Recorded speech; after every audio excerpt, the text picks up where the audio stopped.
যে উমর এক সময় ছিল সবচাইতে গরম, কিন্তু যেদিন থেকে মদিনার খলিফার দায়িত্ব পাইছে সেদিন থেকে তিনি হলেন সবচাইতে নরম। জোরে কোন সুবহানাল্লাহ।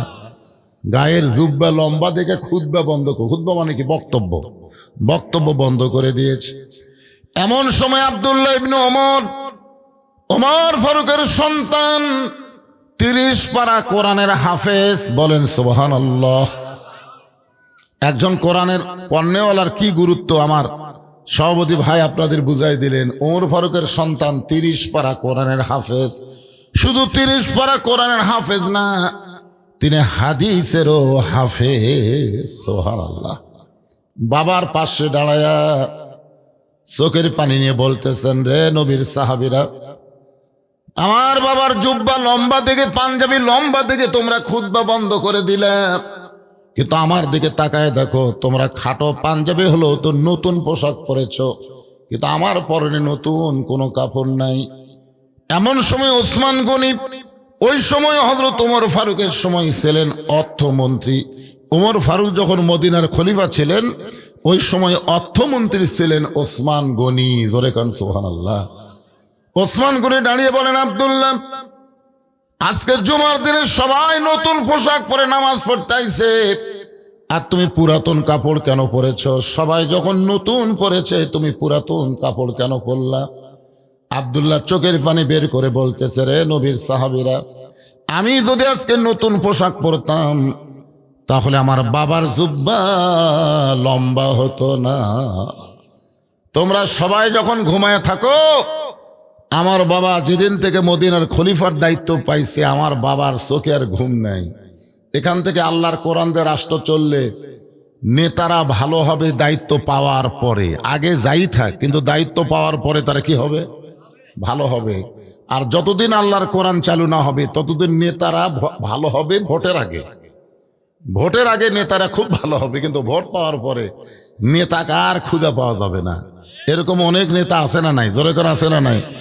ভোটের আগে গরিবের বন্ধু, সমাজসেবক, জনদরদি নেতা গাড়ি ব্রেক করে রাস্তার নামা ফকিরক সালাম দিবি। ফকির চারিদিকে তাকায় বলবে, বাবা কাকে সালাম দিলেন? বলে, আপনাকেই দিলাম, আমি তো ভিক্ষা করে খাই। বলে, ভোটের আগে আপনিও যা হামও তাই। নেতার চরিত্র দিকে মনে হবে এর চাইতে ভালো মানুষ দুনিয়াতে কেউ নাই। কিন্তু যেই নেতা ভোট পায় চলে গেল, নেতার থাকবে না এলাকায়, ঢাকায় থাকে, মাঝে মধ্যে ভোটারের কাছে বেড়াবার আসে। চামচার অত্যাচারে গরিব মানুষেরা নেতার ধারতি যাওয়ার পারে না। ধরে কন ঠিক কিনা? কিন্তু আল্লাহর কোরআন দিয়ে যখন রাষ্ট্র চলবে, তখন নেতা রাস্তাতে গেলে শয়তান 40 দিন যাইতে ভয় পাবে। কিন্তু নেতা যখন খেলাফতের দায়িত্ব পাবে, তখন নেতা এত নরম হবে, সবাই ঘুম পাড়বে। আর নেতা চোরের মতন চুপি চুপি কে কোথায় কিভাবে আছে নিজের চোখে দেখবে। সুবহানাল্লাহ কর না কেন? হ্যাঁ, ওমর ফারুক এরকম দেখতেছেন, হঠাৎ দেখে মরুভূমির মধ্যে তাঁবু টাঙ্গায়া, তাঁবুর বাহিরে একজন পুরুষ মানুষ অস্থির হয়ে ঘুরতেছে। তাঁবুর বাহিরে একটা পুরুষ মানুষ অস্থির, কখনো দক্ষিণে যায়, কখনো উত্তরে যায়। ওমর ফারুক চিন্তায় পড়ে গেলেন, পুরুষ মানুষ অস্থির হওয়া তো লক্ষণ ভালো না। জান্নাতের মধ্যেও মেয়ে মানুষ অস্থির হয়েছিল, যার নাম হলো হাওয়া। ধরে কোন ঠিক কিনা? আল্লাহ যখন বলেছে, ওলা তাকরাবা হাজির সাজারা ফাতাকুনা মিনাজ জালিমিন, ওই গাছের কাছে যায়ও না, এই কথা শোনার পরে অস্থির কে হয়েছে? আদম না হাওয়া? জোরে বলেন। অস্থিরতা নারীদের মধ্যে বেশি হয়, কিন্তু পুরুষের মধ্যে তো এটা হওয়া ঠিক না। ওমর ফারুক চিন্তায় পড়ে গেলেন, এমন অস্থির হয়ে একজন পুরুষ কেন ঘুরতেছে, উত্তর দক্ষিণ করতেছে? ওমর ফারুক তাকে শান্তি দেওয়ার জন্য পৃথিবীর সবচাইতে বড় দোয়া হলো সালাম। পৃথিবীর সবচাইতে বড় দোয়ার নাম কি? এমনকি আপনার যদি কবর জিয়ারত করতে যান, আগে দোয়া পড়বেন না, আগে সালাম দেবেন। যতই দোয়া পড়েন, সালামের চাইতে বড় দোয়া নাই। এই জন্য আমরা কবরবাসীর জন্য কি দোয়া করব? আসসালামু আলাইকুম ইয়া আহলাল কুবুর। এই কবরের মধ্যে যারা শায়িত আছে, আল্লাহ তাদের সকলের প্রতি রহমত নাজিল করুক। সুবহানাল্লাহ বলেন। ওমর ফারুক লোকটাকে শান্তি দেওয়ার জন্য, অস্থিরতা দূর করার জন্য সালাম দিলেন, আসসালামু আলাইকুম ইয়া আব্দুল্লাহ। লোকটা সালামের উত্তর দেয় না। ওমর ফারুক আবার সালাম দিলেন, আসসালামু আলাইকুম ইয়া আখি। লোকটা সালামের উত্তর দেয় না। ওমর ফারুক যখন আবার সালাম দিবার চায়, 2বার দিছে, তৃতীয়বার যেই দিবার চাচ্ছে, এমন সময় লোকটা বলে, এই মিয়া, বারবার খালি সালাম দাও কেন? তুমি জানো আমি কি বিপদে আছি? তুমি জানো আমি কি বিপদে আছি? খালি সমানে সালাম দাও। উমর ফারুক বলে, ভাই আপনি তো অস্থির হয়ে আছেন, আপনাকে শান্তি দেওয়ার জন্যে সবচাইতে বড় দোয়া সালাম। বলে, তোমার সালাম দিয়ে আমার কলিজার আগুন লিখবে না? তুমি কি জানো হযরত উমর যখন মদিনার দায়িত্ব পাইছে, আল্লাহর কোরআন দিয়ে যখন রাষ্ট্র চলে, তখন প্রত্যেকটা মানুষের জন্য দিনও যা রাতও তাই। জোরে কোন সুবহানাল্লাহ। ওই লোকটা হযরত উমরকে বলতেছেন যে, তুমি কি জানো উমর ফারুক যখন কোরআন দিয়ে রাষ্ট্র চালায়, তখন প্রত্যেকটা মানুষের জন্য দিনও যা রাতও তাই।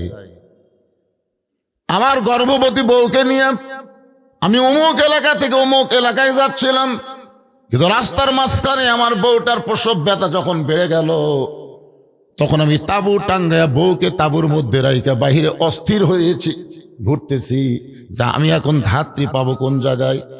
এখন আমার বউটার প্রসব ব্যথা কেমনে লাঘব হবে, এই চিন্তা যখন করতেছি, তখন তুমি সমানে সালাম দাও। ওমর ফারুক লোকটার কপালের ঘাম মুছে দিয়া বুকের মধ্যে টাইনা নিয়ে কানে কানে বলতে, যে ভাইজান তোমার কোনো চিন্তা নাই, আমার বাড়িতে ভালো একটা ধাত্রীর খবর আছে। সুবহানাল্লাহ কন্যা কেন? যে লোকটাকে 3 বার সালাম দিছে, উত্তর না দিয়ে এই মিয়া কইছে, বর্তমানের মেম্বার যদি হয় ওর কান সারতে একটা চড় মারবি। জোরে কোন কথা ঠিক কি না? আর অর্ধ জাহানের খলিফা আল্লাহর ভয়। জোরে বলেন কার ভয়? আর আল্লাহর ভয় কখন শুরু হবে? আল্লাহর কোরআন দিয়ে যখন রাষ্ট্র শাসিত হবে, রাষ্ট্র চলবে। ওমর ফারুক বুকের মধ্যে নিয়ে বলতেছে, আমার বাড়িতে একটা ভালো ধাত্রীর খবর আছে, তুমি একটু ধৈর্য ধরো, কারণ ধৈর্যশীলদের সঙ্গে কে থাকে? কতক্ষণ? সবসময় সব বিষয়ে ধৈর্য ধরা যাবে না। আমরা 54 বছর ধৈর্য ধরছি, ঠিক কিনা বলো? হ্যাঁ, আল্লাহ কোরআনে বলতেছেন, ইন্নাল্লাহা মা'আস সাবিরিন। 15.5 বছর বাংলার জনগণ কিন্তু হাসিনার কুশাসনও ধৈর্য ধারণ করেছিল। জোরে কোন ঠিক কিনা? কিন্তু 24 সালে ছাত্ররা দেখলো আর ধৈর্য ধরা যায় না। এই ধৈর্য ধরে থাকলে যে ব্যক্তি সাঁতার জানে না, পানির মধ্যে পড়ে পানি খাচ্ছে, এমন সময় এই ধৈর্যের আয়াত পড়ে লাভ হবে না। ধৈর্য বাদ দিয়ে তাকে টেনে তোলা লাগবে, এটাই নিয়ম। জোরে কোন কথা ঠিক কিনা? ঘরে আগুন লাগছে, এখন আপনি পানি ছিটানো বাদ দিয়া ইন্নাল্লাহা মা'আস সাবিরিন ধৈর্যের আয়াত পড়তেছেন, আগুন দিয়ে গোটা এলাকা সারকার হয়ে যাবে। এই সময় ধৈর্য না ধরে আগুন নিভানোর ব্যবস্থা করাটাই সবচাইতে বড় সুন্দর কাজ। জোরে কোন কথা ঠিক কিনা? আল্লাহ বলেছেন, লিয়াবলুয়াকুম আইয়ুকুম আহসানু আমালা। তোমাদের সুন্দর কাজের পরীক্ষা করা হবে, সুন্দর আমলের পরীক্ষা করা হবে, সেইটাই আপনাদের সামনে আলোচনা করা হচ্ছে। ওমর ফারুক এক দৌড়ে বাড়িতে গেলেন। অর্ধ জাহানের খলিফা দৌড়ে দৌড়ে বাড়িতে গেলেন। বাড়ির দরজা দিয়ে ডাক দিলেন, আব্দুল্লাহর মা। ওমর ফারুকের ছেলের নাম কি? আব্দুল্লাহর মা। আব্দুল্লাহর মা বলার সঙ্গে সঙ্গে ঘরের দরজা খুলে গেল। ওমর ফারুক চমকে গিয়ে বললেন, বিবিরে, আমি না হয় খলিফার দায়িত্ব পাইয়া মানুষের ঘুম, আমার ঘুমকে বাদ দিয়া মানুষের দুঃখ কষ্ট সারা রাত দেখি, কিন্তু তোমাকে ডাক দেওয়া মাত্রই তুমি দরজা খুললা, কারণ কি? ডাক দেওয়া মাত্রই তুমি দরজা খুললা। আমি না হয় দায়িত্ব পাইছি, আমি রাতের ঘুমকে হারাম করে দিয়ে মানুষের দুঃখ কষ্ট দেখতেছি, কিন্তু তোমাকে ডাক দেওয়া মাত্রই তুমি দরজা খুললা, কারণ কি? ওমর ফারুকের স্ত্রী বলেন, স্বামী গো, যেদিন থেকে আপনি খেলাফতের দায়িত্ব পাইয়া মানুষের দুঃখ কষ্ট নিজের চোখে দেখা শুরু করেছেন, সেদিন থেকে আমি আর ঘুম পারি না।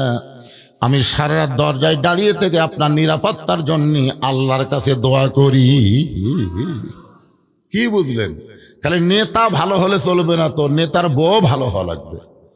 আজকে আমাদের নেতার বউগুলো খারাপ হওয়ার কারণে অধিকাংশ নেতা জেলে ঢুকছে, আর নেতার ওই মারা টাকা দিয়ে বউগুলা ফিল্ডিং মারতেছে। ধরে কোন কথা ঠিক কিনা? আমাদের পাশেই যে নাটোরের সিংড়া উপজেলা, ওই সিংড়ার একজন নেতা ছিল, নাম হলো পলক। ধরে কোন নাম কি?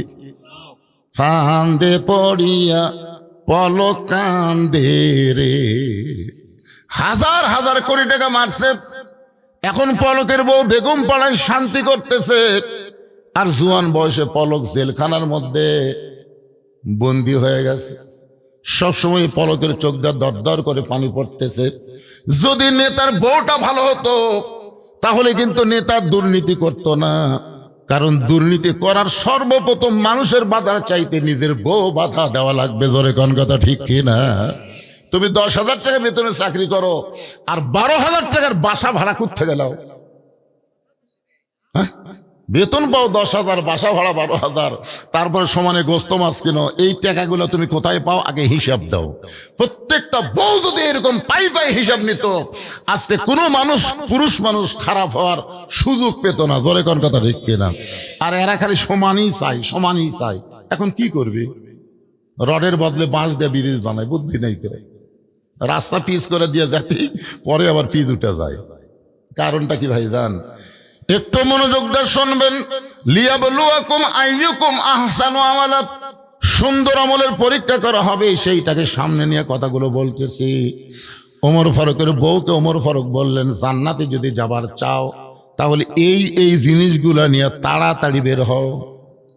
এই জিনিস মানে একজন গর্ভবতী নারীর বাচ্চাকে প্রসব করাতে যা যা লাগবে তাইগুলো নিয়ে রওনা দাও। ওমর ফারুকের বউ তড়িঘড়ি করে জিনিসগুলো নিয়ে স্বামীর সঙ্গে যখন রওনা দিয়েছে, ওমর ফারুক তাঁবুর অপর পৃষ্ঠা দিয়ে বউকে ঢুকায় দিয়া বাহিরে বলতেছেন, ভাইজান কোনো টেনশন করবেন না, আমি ভালো ধাত্রী তাঁবুর মধ্যে ঢুকায় দিছি, আল্লাহ তাআলা অবশ্যই দয়া করবেন। কিছুক্ষণ পরে ওমর ফারুকের বিবি বলে, স্বামী গো, ইয়া আমিরুল মুমিনিন, আপনার বন্ধুকে খবর দেন তার বিবি এবং বাচ্চা দুইজনই সুস্থ রয়েছে। আপনার তো সুবহানাল্লাহ বললেন, কিন্তু ওই লোকটার খবর কি? যে বউ বলছি আমিরুল মুমিনিন, ওই আর আছে? ওমর ফারুক তাকায় দেখে মাটিতে পড়ে গেছে। যে ওমর রাস্তাতে গেলে শয়তান 40 দিন যায় না, সে উমর পর 3 বার সালাম দিল, আমি সালামের উত্তর না দিয়ে তার সঙ্গে খারাপ ব্যবহার করলাম, আর তারই বউকে দিয়ে আমার বিবির প্রসব ব্যথা দূর করে দিয়েছে, বাচ্চা খালাস হয়ে গেছে। মাটিতে পড়ে লোকটা যখন কাতরায়, এমন সময় উমর ফারুক এক টানে লোকটাকে বুকের মধ্যে নিয়ে কপালে একটা চুমো দিয়ে বলে, ভাইজান, আমি আর সেই ওমর নাই, আগে ছিলাম গরম, দায়িত্ব পাওয়ার পরে আমি হলাম সবচাইতে নরম। আব্দুল্লাহ বলে, রে নবীর সাহাবীরা, তোমরা সবাই যখন ঘুমাও, এমন সময় আমার বাবা ঘুমাই নাই, চুপি চুপি আমার দরজায় সে ডাক দেয়, আব্দুল্লাহ। আব্দুল্লাহ বলে, আমি আব্দুল্লাহ দরজা খুলে দেখি বাবার হাতে একটা পাঞ্জাবি। আমি খুশি হয়ে বললাম, বাবা, বাইতুল মাল থেকে আমার একটা পাঞ্জাবি দিল, আপনি গভীর রাতে আর একটা দিবার আইছেন, দাবি আছে, একটা পাঞ্জাবি তো আমি পাইছি বাবা, আর একটা দিবার আইছেন। সঙ্গে সঙ্গে ওমর ফারুক আল্লাহর কোরআন থেকে তেলাওয়াত করলেন, ইন্নাল্লাহা ইয়ামুরুকুম আন তুআদ্দুল আমানাতি ইলা আহলিহা ওয়া ইযা হাকামতুম বাইনান নাস আন তাহকুমু বিল আদল। আল্লাহু আকবার। আব্দুল্লাহ, তুমি কি মনে করো তুমি বাইতুল মাল থেকে একটা পাঞ্জাবি পাইছো, আমি আর একটা তোমাকে দিবার আইছি, এর নাম তাকওয়া না, এর নাম ইসলাম নয়। ওয়াইজা হাকামতুম বাইনান নাস আন তাহকুমু বিল আদল। মানুষের মধ্যে কাউকে যখন ক্ষমতা দেওয়া হয়, কাউকে যখন বিচারক বানানো হয়, সে নিজের ইচ্ছায় বিচার করবে না, বিচার করবে কার ইচ্ছায়? আদল এবং ইনসাফ সহকারে। আব্দুল্লাহ রে, এই পাঞ্জাবিটা আমার ভাগে পড়েছে, এখন তুমি বলো আব্দুল্লাহ, এই ছোট পাঞ্জাবি পরে আমি যদি খুতবা দেই তাহলে কেমন লাগে? কারণ মুসল্লির পাঞ্জাবি ছোট হলে কোনো সমস্যা নাই, ইমামের পাঞ্জাবি ছোট হলে সবাই নাক শিটকায়। কি শিটকায়? আচ্ছা, ইমামের দাড়ি যদি 1 মুষ্টির নিচে হয়, আমাকে একজন ফতুয়া আছে যে হুজুর, ইমামের দাড়ি যদি 1 মুষ্টির কম হয় তার পাশে কি নামাজ হবে? তা আমি কইলাম, কে রে ভাই, তুমি দাড়ি কেমনি মাপলা? ইমামকে তোমার দাড়িতে হাত দিবার দিছে না? হুজুর, ইমাম যখন খুতবা দেয় তখন আমি দূর থেকে মুঠ দিয়ে আন্দাজ করে ওর দাড়ির দিকে খেয়াল করছি, আমার মনে হয় মুঠের চাইতে একটু ছোটই আছে। তো যেই দেশে মুঠ দেয়া দাড়ি মাপে ইমামের, সেই দেশের তেল তেলা মানুষ কোনোদিন জাতীয় ইমাম হওয়ার পারে? কারণ পারে। কিন্তু বাংলাদেশের একজন নেতাকে আরেকজন তেল দেওয়া নেতা, ধরে কোন কি দেওয়া নেতা, তেল দেওয়া নেতা বলেছে জাতীয় ইমাম। আরে পাগলা, জাতীয় ইমাম না, জাতীয় নেতা কও। জাতীয় ইমাম যাকে তাকে বানালে বাংলার মানুষ মানবে না। জোরে কোন কথা ঠিক কি না? ওমর ফারুক বলতেছেন, তোর পাঞ্জাবিটা আমাকে দান করে দে। তোর পাঞ্জাবি আমার পাঞ্জাবি একত্র করে আমি লম্বা জুব্বা বানায় খুতবা দিবার চাই। আব্দুল্লাহ বলে, গভীর রাত্রে আমার পাঞ্জাবির অংশটুকু আমার বাবাকে দান করে দিলাম। বাবার পাঞ্জাবি আমার পাঞ্জাবি একত্র করে লম্বা জুব্বা বানায় বাবা খুতবা দেয়। এখন বলো, বাবার খুতবা শোনা যায় কি না যায়? সমস্ত সাহাবীরা চিল্লায় বলে, আল্লাহর কোরআন দিয়ে যখন রাষ্ট্র চলবে এমন মুত্তাকি নেতা মুসলমানেরা দেখতে পাবে। সুবহানাল্লাহ না কেন? আল্লাহর সেই কোরআন থেকে আমরা আলোচনা শুনতেছি, একটু মনোযোগ দেবেন। সুন্দর আমল শুধু পুরুষের জন্য না, কোরআন দিয়ে যখন রাষ্ট্র চলবে তখন নারীরাও আল্লাহর কোরআনের সুন্দর আমল করবে। নারীদের 1 নম্বর সুন্দর আমলের নাম হলো পর্দা। আল্লাহ রাসূল ফাতেমার ঘরের মধ্যে গিয়ে দেখেন ফাতেমা মুস্কি মুস্কি হাসতেছে। রাসূল বলে, ফাতেমা, তোমার কি কখনো মনে হয় তোমার বাবা বিশ্ব নবী হওয়ার কারণে আল্লাহ তোমাকে জান্নাত দিবে? তোমার কি কখনো মনে হয় তোমার বাবা বিশ্ব নবী হওয়ার কারণে আল্লাহ তোমাকে জান্নাত দিবে? ফাতেমা বলতেছে, বাবা, আমার সব সময় মনে হয় আমার বাবা বিশ্ব নবী, শ্রেষ্ঠ নবী, ইমামুল আম্বিয়া, ইমামুল মুরসালিন, এই খাতিরে আল্লাহ আমাকে জান্নাত দিবে। নবীর সঙ্গে সঙ্গে ফাতেমার হাতে একটা ঝাঁকি দিয়ে বললেন, মা, তুমি বড় ভুল বিশ্বাসের মধ্যে রয়েছো। তোমার বাবা বিশ্ব নবী হওয়ার কারণে আল্লাহ তোমাকে জান্নাত দিবে না। জান্নাতে যদি যাবার চাও তাহলে আল্লাহর 4টা আমল করে তোমাকে জান্নাতে যাইতে হবে। 4টি আমল যদি করতে পারো ফাতেমা, আল্লাহ খুশি হয়ে 8টা জান্নাতের দরজা খুলে দিবে। যে কোনো দরজা দিয়ে তুমি জান্নাতে যাইতে পারবা। ঈমান গ্রহণ করার পরে সুন্দর আমল মেয়েদের জন্য মাত্র 4টা। জোরে বলেন, কয়টা? আমার মায়েরা যারা পর্দার অন্তর আছেন একটু মনোযোগ দিয়ে শুনবেন। সুন্দর আমলের পরীক্ষা হবে, আল্লাহ করবে। মেয়েদের 1 নম্বর আমল হচ্ছে 5 ওয়াক্ত নামাজ আদায় করা লাগবে। 5 ওয়াক্ত নামাজ, 24 ঘন্টায় নামাজ পড়া লাগবে না, 24 ঘন্টার মধ্যে 5 বার। জোরে বলেন, কয়বার? 5 বার। 5 ওয়াক্ত, ওয়াক্ত মানে সময়। 24 ঘন্টার মধ্যে মেয়েরা 5 ওয়াক্ত নামাজ পড়লে নামাজের হক আদায় হবে। 12 মাস রোজা রাখা লাগবে না, শুধুমাত্র রমজান মাসে রোজা রাখলে রোজার হক আদায় হবে। রাসূল বললেন, স্বামীর খেদমত করবা, কিন্তু স্বামীর খেদমত সবসময় করা লাগবে না। স্বামী যখন খেদমত চাবে তখন স্বামীর খেদমত করা লাগবে। আমার মায়েদের জন্য বলতেছি, সবসময় স্বামীর খেদমত করা লাগবে। কথা কয় না, লাগবে। স্বামী যখন চাবে তখন খেদমত করা লাগবে। অতি ভক্তি চোরের লক্ষণ। দেখবেন আপনার বউ যদি হঠাৎ করে দিন আপনার বেশি বেশি খেদমত করে, তাহলে বুঝবেন হয় আপনার ভাইয়ের বিরুদ্ধে, নয় আপনার মায়ের বিরুদ্ধে, নয় আপনার বাপের বিরুদ্ধে, নয় আপনার বোনের বিরুদ্ধে, মানে আপনার যারা রক্তীয় তাদের বিরুদ্ধে কথা বলবে। যেদিন দেখবেন বেশি বেশি খেদমত করে বুঝবারই পারবেন এই দিন একটা অন্যায় প্রস্তাব দিবে। এই জন্যে মেয়েদের বেশি খেদমত করার দরকার নাই। স্বামী যদি খেদমত চায় তাহলে স্বামীর খেদমত করবা, ওয়াজাতা স্বামীর খেদমতের কোনো দরকার। কথা বুঝলেন না? অনেক বউ আছে, দেখেন, আমারও তো বউ আছে, আমি হুজুরের বউ নাই।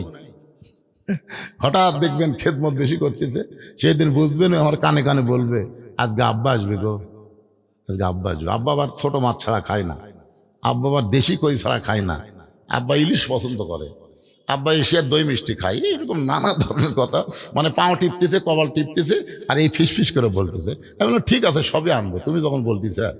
আমার শ্বশুর তো আর সবসময় আসে না, মাঝে মধ্যে আসে। আমি সবগুলো কিনে এনে বউকে তখন দিলাম। বউ আমার শ্বশুরকে খাওয়াচ্ছে, আমার শ্বশুর খাবারই চাচ্ছে না। কালকে তোর এটা আর আসবাই মন চায় না, খালি খাওয়া, এত খাওয়া যায়। আমার বউ খালি বারবার বলতে, তার 1 টুকরা খান আব্বা, আর 1 টুকরা খান। বল যে শান্তি হয়ে গেল। আসলে তাই মেয়েরা তার বাপকে ভালোবাসে, কিন্তু আমার বাপ যখন আসে তখন আমার কানত তো কোনোদিন ফিসফিস করে কয় না, আজকে আমার শ্বশুর আসবে গো, আমার শ্বশুর দেশি মুরগি খায়, আমার কোনোদিনও কয়নি। বরং আমার বাপ আসলে দেখি তার সামনে এমন কিছু দিছে যেটা আমার বাপ পছন্দই করে না। এই জন্য আমার মা বোনদের জন্য বলবো, মা, স্বামীর খেদমত করবেন। যখন স্বামী খেদমত চাবে আল্লাহ নবী বলেন, ফাতেমা, মেয়েদের সবচাইতে গুরুত্বপূর্ণ আমল হলো পর্দা। মেয়েদের সবচাইতে গুরুত্বপূর্ণ আমল হলো এই পর্দা। এই পর্দা যদি না থাকে, মেয়েদের একটা আমলও আল্লাহর দরবারে কবুল হবে না। মেয়েদের সবচাইতে গুরুত্বপূর্ণ আমলের নাম কি? আচ্ছা, আপনারা বলেন তো, এই পর্দার ব্যবস্থা কে করবেন? বউ নিজে করবে না স্বামী করান লাগবে? কে করবে? বউ নিজেই করবে? আজকে অনেক জায়গাত গেলে কয়, হুজুর পর্দার ওয়াজ করবেন। হুজুর, মেয়েরা পর্দার মধ্যে থাকে না, হুজুর পর্দার ওয়াজ করবেন।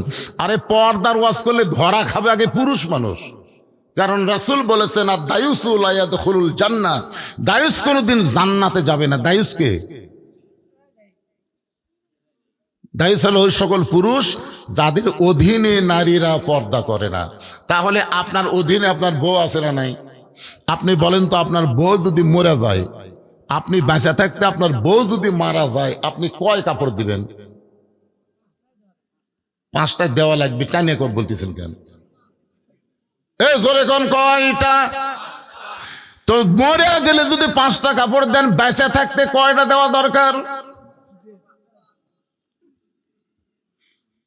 আমি আমার মা বোনদের জন্য এবং আপনাদের জন্য বলতেছি, পুরুষের 3 কাপড়, মেয়েদের 5 কাপড়। পুরুষের মতোই কিন্তু মেয়েদেরকে 3 কাপড় পরার লাগে। আর 2টা কাপড় মেয়েদের 2 জায়গা বেশি দেওয়া লাগে। একটা হলো বুক বান, মানে সিনা বান, আর একটা হলো মাথা বান। আপনারা বলেন তো, মরে গেলে যে মেয়েগুলার মাথা বান্ধা লাগে, সেই মেয়েগুলো যদি জীবিত অবস্থায় মাথার চুল বেচা খায় না, যদি বেচা খায়, তাহলে ওই স্বামীর কি হবে? কথা কন না কেন রে? আপনাকে এই এলাকাতে মেয়েরা চুল বেছে না? 1 কেজি চুলের দাম হলো 10,000 টাকা। তাহলে আপনারা চিন্তা করে দেখেন, যে মেয়ের মাথার চুল শুধুমাত্র স্বামী ছাড়া, লাড়িয়ে ছাড়া কেউ দেখতে পারবে না, বাপও পারবে। মেয়ে যদি যুবতী হয়, ওই মেয়ের মাথার চুল বাপও আর লাড়িয়ে ছাড়া দেখে পারবে না, ভাইও পারবে না, কেউ পারবে না। একজনই শুধু পারবে, সেই ব্যক্তি হলো তার স্বামী। স্বামী ছাড়া ওই বইয়ের চুল লাড়িয়া চাড়িয়া কেউ দেখতে পারবি না। কিন্তু যারা চুল কিনতেছে, এরা কি করে কিনতেছে? তাহলে আপনার বউ জীবিত অবস্থায় মাথার চুলি বেচা খায়, মরার পরে ওর মাথার কাপড় বান্ধা লাভ কি? আমার মায়েরা যারা পর্দার অন্তরে, একটু মনোযোগ দিয়ে শুনবেন। আল্লাহ রাসূল বললেন, ফাতেমা, 24 ঘন্টায় সবসময় পর্দার মধ্যে থাকতে হবে মা, সব সময় পর্দার ভিতরে থাকতে হবে। সঙ্গে সঙ্গে ফাতেমার গায়ে একটা ওড়না ছিল, ওই ওড়নাটা মাথার উপর দিয়ে বললেন, বাবা, এই মুহূর্তে আমি ফাতেমা পর্দার মধ্যে ঢুকে গেলাম। সুবহানাল্লাহ কন্যা খান। আল্লাহ রাসূল বললেন, ফাতেমা, আমি আল্লাহর কাছে দোয়া করি, আল্লাহ যেন তোমার পর্দাকে কবুল করে। মেয়ে বলল, এই মুহূর্তে আমি পর্দার মধ্যে ঢুকে গেলাম। আর রাসূল বললেন, আমি দোয়া করি আল্লাহ যেন তোমার পর্দাকে কবুল করে। কিছুদিন পরে আল্লাহ তাআলা নবীকে জানাইলেন, নবী গো, ওই ফাতেমার পর্দাকে আমি আল্লাহ পছন্দ করে ফাতেমার জন্য একটা ডিগ্রি নির্ধারণ করলাম। সেই ডিগ্রিটা হলো সাইদাতুন নিসাই আহলেল জান্নাহ, ফাতেমাতুজ জোহরা। আমি ফাতেমাকে জান্নাতি নারীদের নেত্রী ঘোষণা করে দিলাম। আল্লাহ রাসূল ফাতেমার কাছে এই খবর যখন দিলেন, ফাতেমা বললেন, বাবা, পর্দাকে সবচাইতে গুরুত্ব দিয়ে আমি গ্রহণ করলাম। এমনভাবে পর্দাকে ফাতেমা গ্রহণ করলেন, পর্দার মধ্যেই থাকলেন। যেই দিন ফাতেমা দুনিয়া থেকে বিদায় নিবে, যেই দিন ফাতেমা দুনিয়া থেকে বিদায় নিবে, একটু খেয়াল করেন, এশার নামাজ পড়ে হযরত আলী ঘরের মধ্যে ঢুইকা দেখে ফাতেমা চকিতে বসে ছোট বাচ্চার মতন কাঁদতেছেন। ফাতেমার চোখ দিয়ে দর দর করে পানি পড়তেছে। হযরত আলী ফাতেমার থুতুনির তলে হাত দিয়ে বললেন, ফাতেমা, এরকম হঠাৎ কান্দার কারণ কি? আপনার কি শরীর অসুস্থ হয়েছে নাকি? আপনার কি মন খারাপ নাকি? ফাতেমা বলে, স্বামী গো, আমার কান্নার কারণ হলো আল্লাহ তাআলা আমার দোয়া কবুল করেছে। আলী বলতেছে, পাগলি নাকি?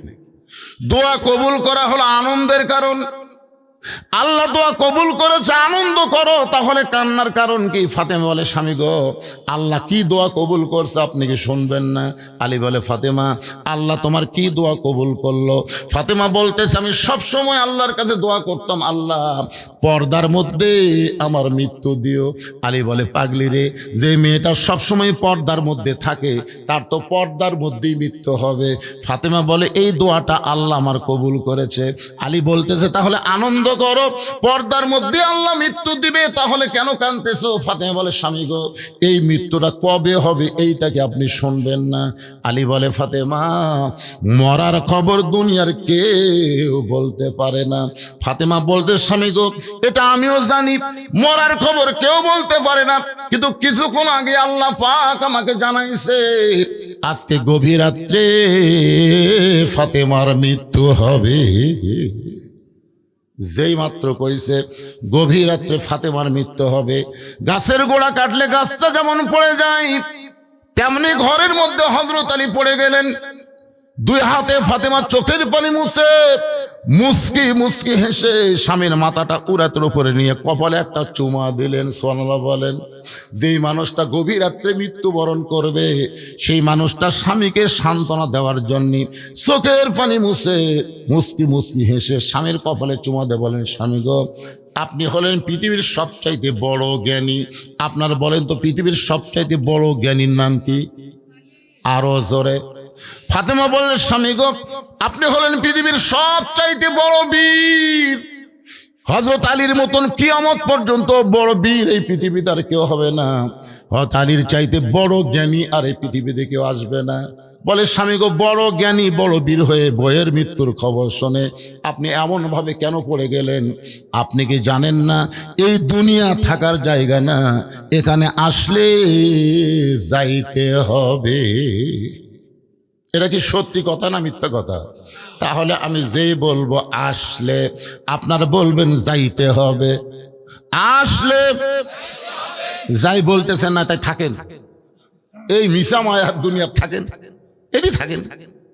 আরে এখন নয় থাকতেছেন, খালি 80 বছর পার হোক, এই লাতিরা লাত্তা বেরকে বুড়া মরে না, এই শালা বুড়া মরে না।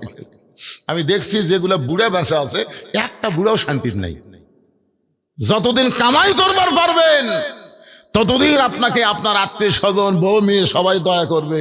যেদিন থেকে আপনি খাবার শুরু করবেন, কামাই ফুরে যাবে, সেদিন টাকালি বলবে মরে না কেন, মরে না কে, কথা কন না কেন। তাহলে আসলে যাইতে হবে, এই সত্যি কথা বলতে কাটটুটিত বাঁচতেছে, কাটটুটিত। আমি যেই বলবো আসলে, আপনার সবাই জবান খুলে বলবেন যাইতে হবে। আসলে মিশে মায়ায় বন্দি থাইকা করলাম কত খেলা, পশ্চিমে তাকায়া দেখো তোমার ডুইবা গেছে বেলা। এক পলকের নাই ভরসা, এক পলকের নাই ভরসা, মিশে সকল আশা, কখন বুঝি দারুণ ঝড়ে ভাঙবে তোমার বাসা। বারবার খালি ঘাড় কাত করে তাকাই, কি দেখতেছেন ভাই? বলে 6 তলার ভিত দিছি হুজুর, 4 তলা হসে রড বাইর করে থুছি। 2 কান্দের 2 ফেরেশতা কয়, শয়তান উপর দিকে না তাকা, নিচের দিকে তাকা, তোর জন্য 6 তলা না, তোর জন্য হলো নিচ তলা। ধরে কোন তলা? হাই রে দুনিয়ার মহব্বতের পাগল ভাই, রাস্তা দিয়ে যায় আর এটা কার বাড়ি রে, এইটা কার রে? রে পাগলা, ওটা থাকতে পারবো? 2-4 দিন থাকা যাবে, বসত বাড়ি। এই জন্য আব্দুল আলিম একটা গান গাইছে, তখন বুঝিনি, কিন্তু এখন বুঝতেছি বুড়া হইয়া। এপারে তোর বসত বাড়ি,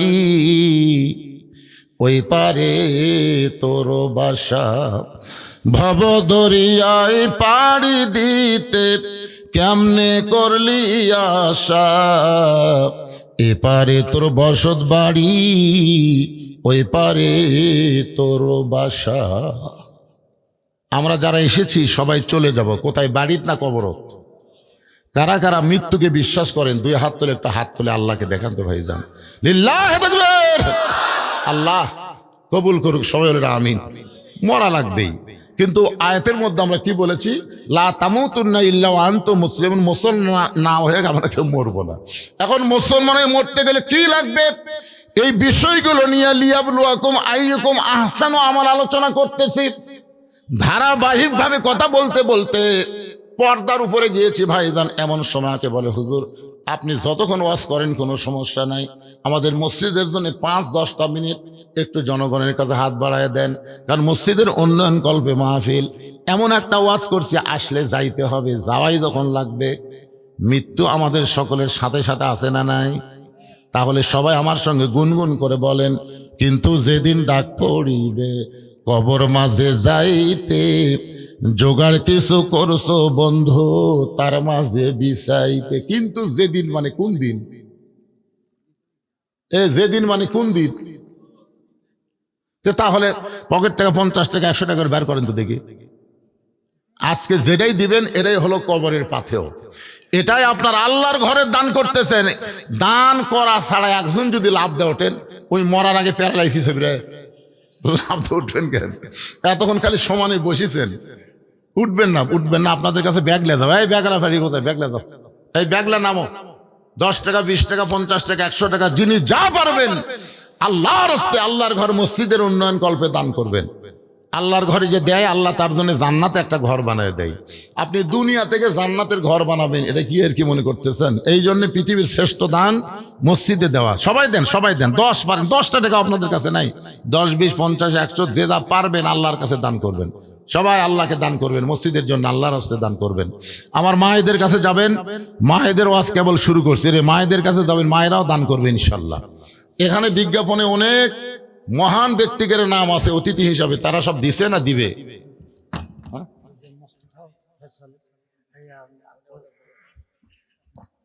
না, এখন বলা হবে, ওনারা না থাকলে বলা যাবে। ওই যে মোশাররফ ভাই তোর কানে কানে বলে দিল যে প্রধান বক্তা বলবে, এখন বলা যাবে। প্রধান অতিথি 7টা জাহান্নাম হারাম করে 7,000 টাকা দিছে। আল্লাহ যেন 8টা জান্নাত দেয়, জোরে কেন আমিন। আর প্রধান মেহমান উল্টা করছেন নাকি? প্রধান অতিথি 7,000 আর প্রধান মেহমান 8,000। প্রধান মেহমান ডক্টর ফয়সাল, উনি দিয়েছেন 8,000। আল্লাহ যেন 8টা জান্নাতের মালিক বানায়, জোরে কেন আমিন। কে রে, এর নিচে নামে গেল রে। ঠিকই আছে তো? ঠিক আছে তো? ঠিক আছে, আচ্ছা ঠিক আছে। এই 2 জনের তো পাওয়া গেল 8 7 15,000। নিচে যেগুলো আছে বরেণ্য অতিথি, এরা এরা খবর কি? এরকে দিয়েছে তাই না? কম বেশি সবাই দিয়েছে ইনশাল্লাহ। আপনারা একটু দিয়ে দেন ভাই। আপনাদের মধ্যে এমন কোনো আল্লাহর বান্দা নাই যে ব্যাগের মধ্যে না দিয়ে বক্তার হাতে 500 টাকা দেবো আল্লাহর ঘরের জন্য, 500 1000 দেবো, এরকম নাই?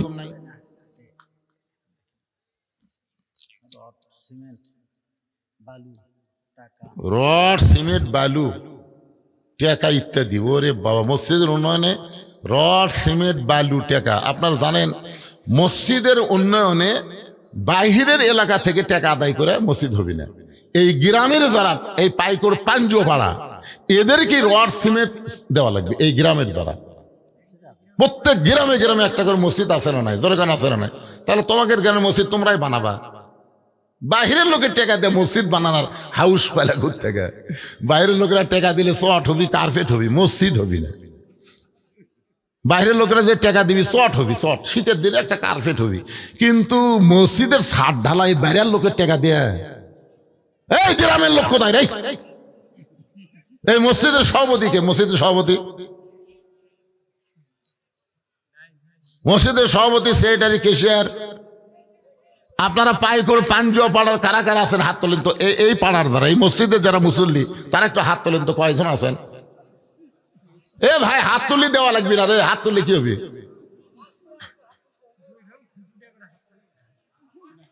এ বাবা, এই একজনের সামনে আসো তো, টাকাটা ধরে লো। আচ্ছা, বাহিরের কারা কারা আছেন তারা হাত তোলেন তো, যারা বেড়ার। তো সব লোক বেড়ার থেকে যাচ্ছে, মসজিদ কি দেওয়া বিরায়?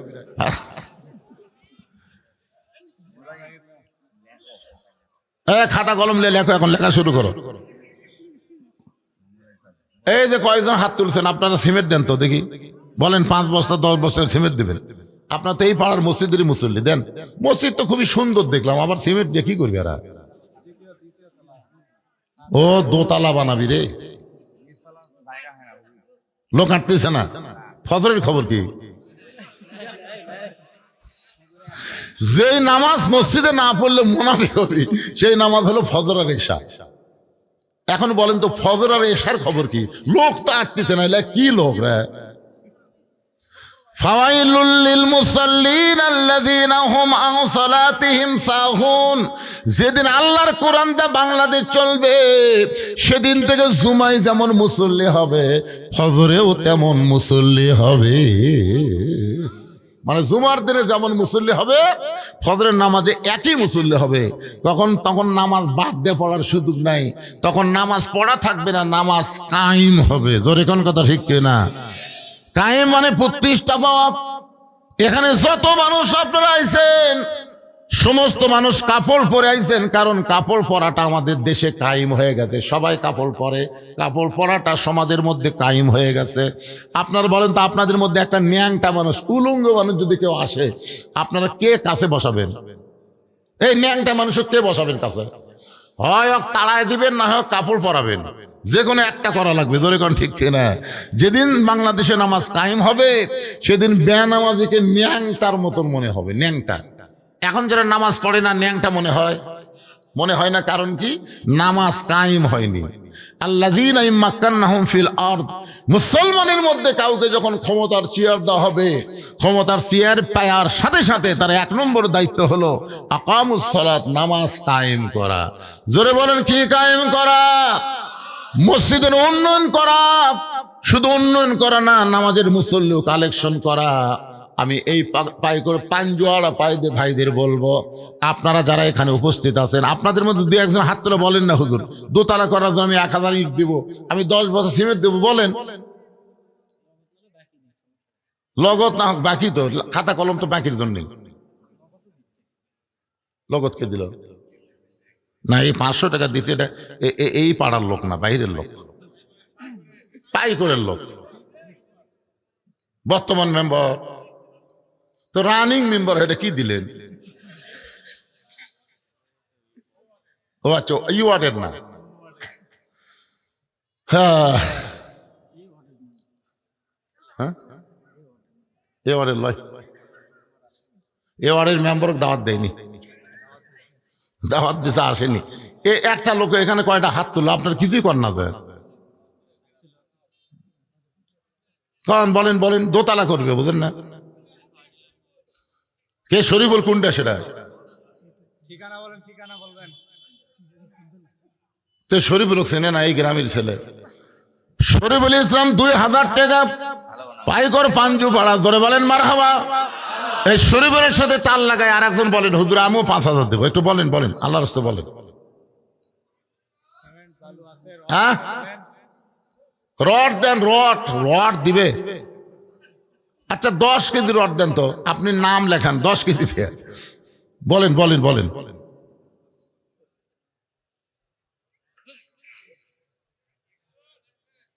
তোমরা আদায়ের মাহফিল করবে মাগরিবের সময়, এটা আদায়ের ওয়াজ। এই গামছার মধ্যে যা হয়েছে, ব্যাগের মধ্যে হয়েছে, মায়েদের মধ্যে আদায় করেন, জিকির করেন। আমি বাদ বাকি কথা বলে এখান থেকে বিদায় হবে। একটু জিকির করেন, লা ইলাহা ইল্লাল্লাহ, জোরে লা ইলাহা, লা ইলাহা ইল্লাল্লাহু মুহাম্মাদুর রাসূলুল্লাহ সাল্লাল্লাহু আলাইহি ওয়াসাল্লাম। এই মসজিদ হলো রাস্তার সাইডে, রাস্তার ধারত না। একজন আদায়কারী রাস্তায় বসে দিবে, রাস্তা দিয়ে যত ভ্যানওয়ালা যায় এরকে কলজা বড়। আমি দেখছি গাড়ি মোটরসাইকেল নিয়ে যাচ্ছে, থামায় না, কিন্তু ভ্যানওয়ালা থামা 10 টাকা দেয়। শোনেন, আল্লাহর গরিব বান্দাদের অন্তর আল্লাহ বড় করে দিচ্ছে। এদের দোতলা হবে। এই মাইক বসে দেন, কি রে পায় করে পাঞ্জু বাড়ার একজন লোক খালি 2000 টাকা দেয়, চুপ মারা গেল, বাদ বাকি কথাই কয় না। দোতলা এমনি হবি। হযরত আলী বললেন, ফাতেমা,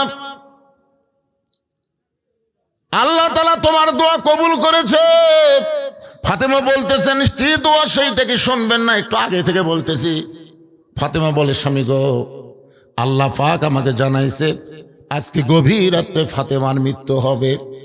গাছের গোড়া কাটলে গাছটা যেমন পড়ে যায়, হযরত আলী তেমনি পড়ে গেলেন ঘরের মাঝে, সঙ্গে সঙ্গে ফাতেমা চোখের পানি মুছে মুচকি হাসি দিয়া স্বামীর মাথাখানা উরাতের মধ্যে নিয়া কপালে একটা চুম্বন দিয়ে বলে, স্বামী গো, এমন করে আপনি পড়েছেন কেন? আপনি কি জানেন না আপনি হলেন পৃথিবীর সবচাইতে বড় জ্ঞানী, সবচাইতে বড় বীর। এই দুনিয়া থাকার জায়গা না, এখানে আসলে যাইতে হবে। এখানে আসলে আমিও চলে যাব আজকে রাতে, আপনিও যাবেন। এই দুনিয়া থাকার জায়গা না, সবাইকেই যাইতে হবে। কিন্তু ওগো স্বামী, আমি চলে যাওয়ার পর আমার 3টা চাওয়া আপনাকে পুরা করা লাগবে। 1 নম্বর চাহিদা হলো রাতের অন্ধকারেই আমাকে দাফন করবেন। রাতের অন্ধকারে আমার মৃত্যু হবে, আর দিনের আলোতে যদি আমার কবর দেন, আমার পর্দার খেলাফ হয়ে যায়। মায়েরা শোনেন, মেয়ে মানুষ ফাতেমা কেমন পর্দা করে যে দিনের আলোতে যদি আমার কবর দেন, আমার পর্দার খেলাফ হবে। দুনিয়ার সমস্ত মানুষ জানবে ফাতেমার কবর যদি এত বড় হয়, তাহলে ফাতেমা না জেনে এত বড় লম্বা। আমার 2 নম্বর চাহিদা হলো আমার কোনো জানাজার ব্যবস্থা করবেন না। বাংলাদেশের এক নেত্রীর জানাজায় 20 লক্ষ মানুষ হয়েছে, এতে আমরা সবাই খুশি হয়ে গেছি। কিন্তু আপনি বলেন তো, জান্নাতি নারীদের নেত্রী ফাতেমা কি বলতেছে? আমার কোনো জানাজার ব্যবস্থা আপনি করবেন না। কারণ হাজার হাজার মানুষ জানাজায় যদি ফাতেমার জন্য দোয়া করে, আর আপনি যদি বলেন আমার ফাতেমা ভালো না, ওই হাজার মানুষের দোয়া দিয়ে ফাতেমার 1 তিল পরিমাণ লাভ হবে না। আর দুনিয়ার তামাম মানুষ যদি বলে ফাতেমা খারাপ, আর আপনি স্বামী যদি বলেন ফাতেমা ভালো, এক স্বামীর কথাতেই ফাতেমার 8টা জান্নাতের দরজা আল্লাহ খুলে দিল। তাহলে বউ ভালো হওয়া লাগবে কার কাছে? এ কথা বলেন, কার কাছে? আমার 3 নম্বর চা হলো আমার লাশটা খাটনি দিয়ে তুলবেন না। কারণ আমি ফাতেমা হিসাব করে দেখলাম বর্তমানে আমার খাটনি কান্দে নেওয়ার 4 জন পুরুষ দুনিয়াতে নাই। যে কোনো পুরুষ মেয়ে মানুষের খাটনি কান্দে নিবার পারবি? আবেগে ইসলাম চলে না ভাই, আবেগে ইসলাম চলে।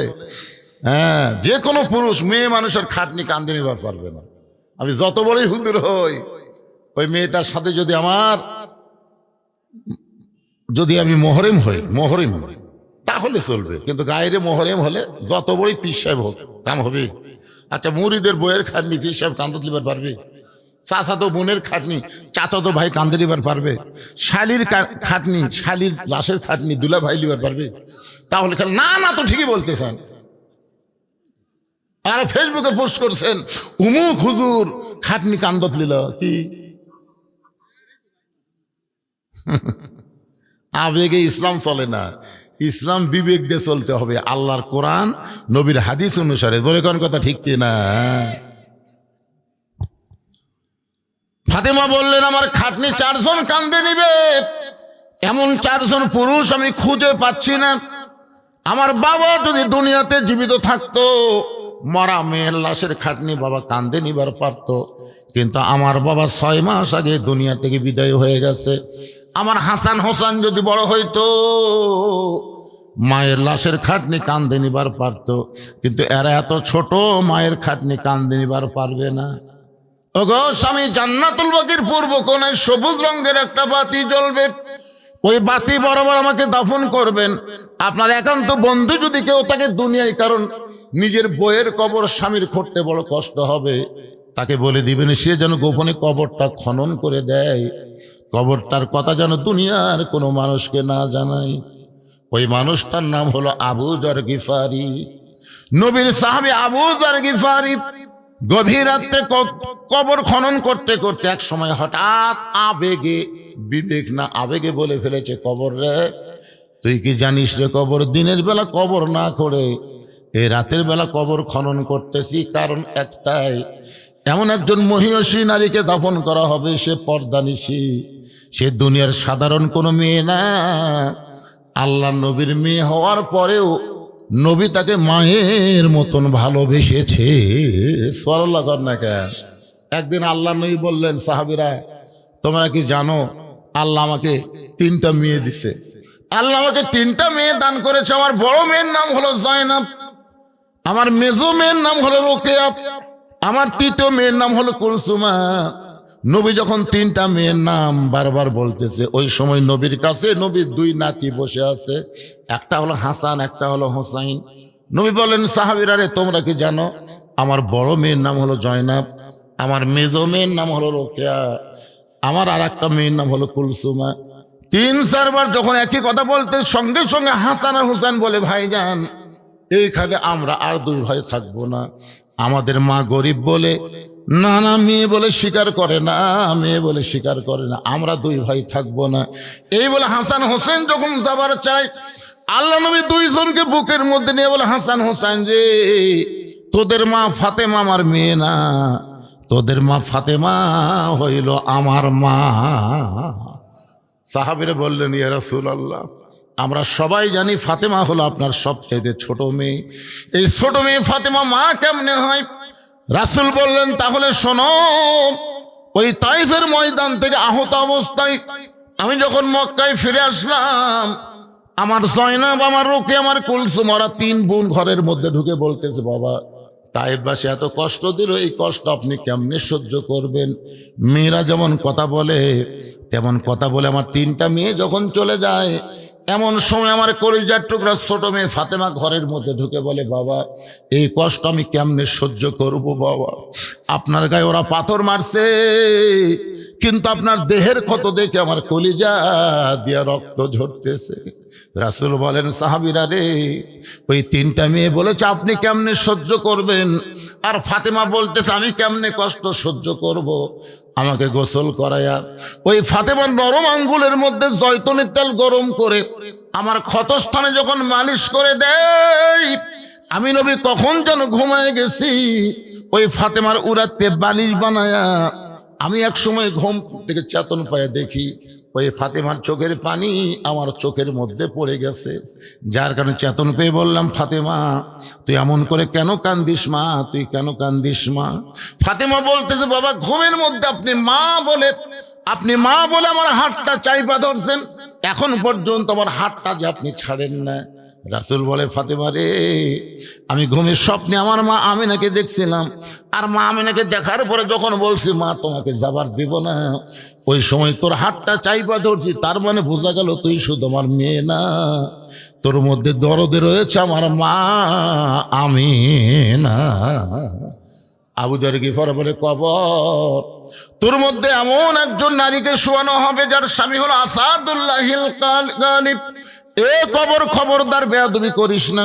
কোদাল দিয়ে কবর খুঁড়তে খুঁড়তে এক সময় আবেগে বলে ফেলেছে, কবর রে, তোর মধ্যে এমন একজন মাকে দাফন করা হবে যার 2টা সন্তান হলো জান্নাতি যুবকদের সর্দার, খবরদার কবর বেয়াদবি করিস না। এই কথা বলে আবার যখন কোদাল মারতে চায়, এমন সময় কবরের মধ্য থেকে আওয়াজ আসতেছে, আবু যর এই কবরকে সাবধান না করে বরং যারা এই কবরের মধ্যে আসবে তাদেরকে সাবধান করে দিও। আমি কবর কার মা, কার মেয়ে, কার বিবি এইটা দেখব না, আমি কবর দেখব আমল যদি ভালো হয়, লিয়াবলুয়াকুম আইয়ুকুম আহসানু আমালা, যে সুন্দর আমলের পরীক্ষা করা হবে। আমল যদি সুন্দর হয়, কবর তার জন্য জান্নাতের বাগান হয়ে যাবে, আর আমল যদি খারাপ হয়, কবর তার জন্য জাহান্নামের গর্ত হয়ে যাবে। আমরা সবাই কবরে যাব ভাইজান। আমরা পুরুষ মানুষ যারা এখানে আছি, আমাদের সবচাইতে 1 নম্বর আমল হলো নামাজ। জোরে বলেন 1 নম্বর আমল কি? আপনি যখন নামাজ নিয়ে, মনে করেন আপনি এশার নামাজ পড়ছেন, ফজরের আগে আপনার মৃত্যু হয়ে গেল, আপনি ফজর নামাজ পড়ছেন, জোহরের আগে আপনার মৃত্যু হয়ে গেল, আপনি নামাজ নিয়ে কবরে গেলেন। কবরে মুনকির নাকির প্রথম এসে কি প্রশ্ন করবে? মান রব্বুকা প্রশ্ন করবে। যখন আপনাকে প্রশ্ন করবে মান রব্বুকা, তোমার রবকে, আপনি তো শুয়েই থাকবেন, আপনার পক্ষে নামাজ দাঁড়িয়ে যাবে। নামাজ দাঁড়িয়ে বলবে, এ মুনকির নাকির, কাকে রব সম্পর্কে প্রশ্ন করতেছ? বলে, যাই শুয়ে আছে তাকে প্রশ্ন করতেছি। তাহলে আমি কে? বলে, আপনি কে? আমি তো জানি না। আরে পাগলা, আমি হলাম ওই ব্যক্তির নামাজ, যাকে রব সম্পর্কে প্রশ্ন করতেছ। ও সারা জীবন কত রাকাত নামাজ পড়ছে তোমরা হিসাব জানো? মুনকির নাকির কয়, আমরা তো হিসাব, প্রতিদিন কয় রাকাত নামাজ পড়ছে হিসাব জানিস? প্রতিদিন 5 ওয়াক্ত পড়ছে, কয় রাকাত পড়ছে? তো 17 রাকাত হলো ফরজ, সুন্নত 12 রাকাত, বেতের 3 রাকাত, নফলতা আছে। এত হিসাব মুনকির নাকির জানে? তখন ভাই, আমরা মান রব্বুকা প্রশ্ন করতেছি আর তুমি নামাজের রাকাতের হিসাব। আরে পাগলা, মসজিদে গিয়া নিয়ত করার সাথে সাথে আল্লাহ আকবার কয়ে কি শুরু করছে? আলহামদুলিল্লাহি রব্বিল আলামিন। তারপর রুকুত যা বলেছে সুবহান রব্বিয়াল আযীম, সেজদায় গিয়ে বলেছে সুবহান রাব্বিয়াল আলা। তাহলে এতবার রব রব রব রব করে দুনিয়ার থেকে কেবল আসে কবরের মধ্যে একটু আরামের ঘুম দিছে, আবার রব আবার রব। মুনকির নাকির কয় আল্লাহ তোমার বান্দাকে মান রব্বুকে প্রশ্ন করার সাথে সাথে নামাজ যে খেপা খেপছে, আমরা এখন করব কি? আল্লাহ বলে যে নামাজ নিয়ে কবরত আছে, তার শুধু রবের উত্তর না সব উত্তর হয়ে গেছে। তোরে কর সুবহানাল্লাহ। এই জন্য ভাইজান এই রজব চাঁদে আল্লাহ নবীকে নামাজ দিয়েছে, নামাজ পাইছে নবুয়তের 10ম বছরে। এরপরও নবী 3 বছর মক্কায় ছিল, নামাজ কায়েম করতে পারেনি, নামাজ কায়েম করতে পারেনি, নামাজ চোরের মতন পড়িছে। নবী এক সময় আল্লাহকে বলল, আল্লাহ আপনি যত জায়গায় নামাজের কথা বলেছেন প্রত্যেক জায়গায় বলেছেন আকিমুস সালাত, নামাজ কায়েম করো, কিন্তু মক্কার যে পরিবেশ নামাজ তো কায়েম হচ্ছে না। আল্লাহ বললেন আপনি হলেন ইমাম আর আবু জেহেল হলো নেতা। যেই দেশে ইমাম ভালো হবে, জালেম নেতা হবে, ওই দেশে নামাজ পড়া লাগবে, নামাজ কায়েম হবে না। যতদিন বাংলাদেশে ইমাম ভালো থাকবে, জালেম নেতা হবে, ততদিন বাংলাদেশেও নামাজ কায়েম হবে না। বরং যিনি ইমাম হবে তাকে নেতা হওয়া লাগবে, তাহলে আগামীতে বাংলাদেশে নামাজ কায়েম হবে। জোরে কোন কথা ঠিক না? মসজিদের উন্নয়নে মাহফিল মানে কি? নামাজ কায়েম করার মাহফিল করা লাগবে। সবচেয়ে সুন্দর আমল হলো আল্লাহ যেন বাংলাদেশে নামাজ কায়েমের একটা সুব্যবস্থা করার তৌফিক দিয়ে দেয়। সব দেখা হলো শেষ। আগামীতে আমরা দেখতে চাই আল্লাহর কোরআনের নামাজ কায়েমের বাংলাদেশ। কারা কারা দেখতে চান আল্লাহকে একটু হাত দেখান তো দেখি। লিল্লাহি তাকবীর। হাত নামান, হাত নামান, হাত কেউ কেউ আবার আরে যেভাবে তুলছেন তার ইমানও সেই রকম, অসুবিধা কি? টান টান করে তুলুক। মান সাআলাল্লাহু তাআলা আশ-শাহাদাতা বিসিদিকিন বাল্লাগাহুল্লাহু মানাজিলা শুহাদা ওয়া মাতা আলা ফিরাশিহি, রাওয়াহুল বুখারী কিতাবুল মাগাজি। আল্লাহ রাসূল বলেন কোন ব্যক্তি যদি চায় আল্লাহর কোরআনের বিজয়, এই কোরআনের বিজয় নামাজের কায়েমের বিল পাস করতে গেলে প্রয়োজন হলে জীবন দিয়ে শহীদ হব, এরকম নিয়ত যদি কেউ করে, তারপরেও ওই মাতা আলা ফিরাশিহি, সে যদি নিজের বিছনায়ও মারা যায়, বাল্লাগাহুল্লাহু মানাজিলা শুহাদা, হাসরের ময়দানে আল্লাহ তাকে শহীদদের কাতারে দাঁড় করায়া দিবে। তাহলে আমরা নামাজ কায়েমের জন্য আল্লাহর কোরআনের রাষ্ট্র চাই। হাত তুলে আল্লাহকে দেখালাম, আমাকে নিয়তের কথা আল্লাহ জানালাম। ধরে কোন কথা দেখতে, এখন আল্লাহ যা করবি তাই, আমাকে করার কিছু আছে ভাই? যদি আল্লাহ কয় আরো 10 বছর পরে হবে, আরো 15 বছর পরে হোক, আমাদের চেষ্টা থাকবে। ধরে কতক্ষণ চেষ্টা থাকা লাগবে না, আমাদের চেষ্টা থাকবে। এরকম মনে করেন না এই বছরে হয়ে যাবে, একটা আশা করতে পারি। আশা করতে তার দোষ নাই, আশা করতে কোনো দোষ আছে? নিয়ত করি, আশা করি, আল্লাহ কবুল করুন। ভাই আমার আগেই বক্তব্য দিচ্ছে, এখন মোনাজাত হবে। এশার নামাজের আযান অনেক আগেই হয়ে গেছে। মোনাজাতের পরে ইনশাল্লাহ আপনারা সকলে নামাজ পড়বেন। আল্লাহুম্মা আমিন। আল্লাহুম্মা আনতাস সালাম ওয়া মিনকাস সালাম, তাবারাকতা ইয়া যাল জালালি ওয়াল ইকরাম। আয় আল্লাহ তাআলা পাইকর পাঞ্জুয়া পাড়া জামি মসজিদকে কেন্দ্র করে আজকের এই জান্নাতের বাগান লাগছে। আল্লাহ যারা কষ্ট করে মেহনত করে এত সুন্দর আয়োজন করলো, তাদের সকলের আমলকে তুমি সুন্দর করে দাও আল্লাহ। আয় আল্লাহ তাআলা এই মসজিদকে কিয়ামত পর্যন্ত কবুল করো। তোমার মসজিদকে মহব্বত করে নগদে বাকিতে যারা দান করলো করবে, আল্লাহ সব দানগুলোকে জান্নাতের বিনিময় হিসাবে কবুল করে নাও। আয় আল্লাহ তাআলা আজকের মাহফিলের সম্মানিত সভাপতিকে আল্লাহ তুমি কবুল করো। আজকের মাহফিলের সহসভাপতিদের আল্লাহ তুমি কবুল করো। আজকের মাহফিলের প্রধান অতিথি আমার মোশাররফ ভাইকে কবুল করো। আজকের মাহফিলের প্রধান মেহমান ডক্টর ফয়সাল পারভেজকে আল্লাহ তুমি কবুল করো। আয় আল্লাহ তাআলা কে কোন নিয়তে হাত তুলেছে আল্লাহ সকলের নেক নিয়ত নেক আশাকে আল্লাহ তুমি কবুল করো। আমরা যারা হাত তুলেছি সবাই বলেন রব্বির হামহুমা কামা রব্বায়ানি সগীরা। আমাদের দুঃখিনী বাপ মা যাদের কবরে গেছে আল্লাহ মেহেরবানি করে বাপ মার কবরকে জান্নাতের টুকরা কবুল করো।